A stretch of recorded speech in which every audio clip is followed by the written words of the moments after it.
This was the best pizza I've ever made. Start with 2 teaspoons of sugar. Add a few cups of warm water. Next, add a teaspoon of yeast and give it 5 minutes to start doing its thing.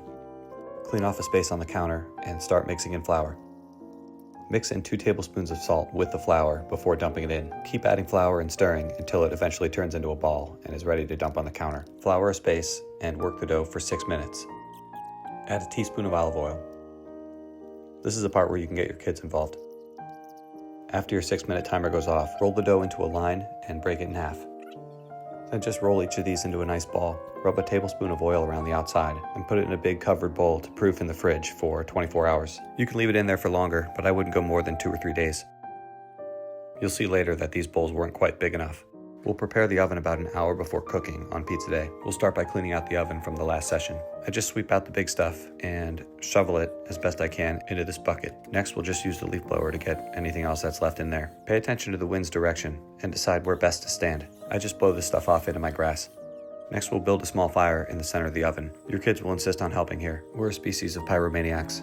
I'll cut off this excess that overflowed and then dump this into a bowl with flour. Pat it firmly with your fingertips. The more you do this, the easier it'll be to stretch. I start out by rotating the dough on the counter, and then I pass it back and forth between my hands, stretching it each time. I finish it with a rolling pin. If you have a problem with this, you probably think wine needs to breathe. Use the screen to shape the crust and have a perfectly round pizza. We're going to cook the pizza on this screen and then let it finish directly on the bricks. We'll spread the coals to heat up the floor, which you want to be about 100 degrees hotter than the oven itself. For sauce, I'm just using crushed tomatoes straight from the can. The cheese is whole milk mozzarella shreds from Grande, which is a company in Fond du Lac, Wisconsin. Clear a space for the pizza and then wipe it down with a wet towel. We'll throw in the pizza and let it cook for about 2 minutes. You'll probably need to rotate it once, about a minute in, but I typically like to have a side that's a little bit more done than the other. Once the cheese starts to caramelize, use the metal peel to lift the pizza off the screen and place it on the wood peel. Then use the metal peel to take the screen out of the oven and put the pizza back in directly on the bricks, and we'll leave it there for like 10 seconds.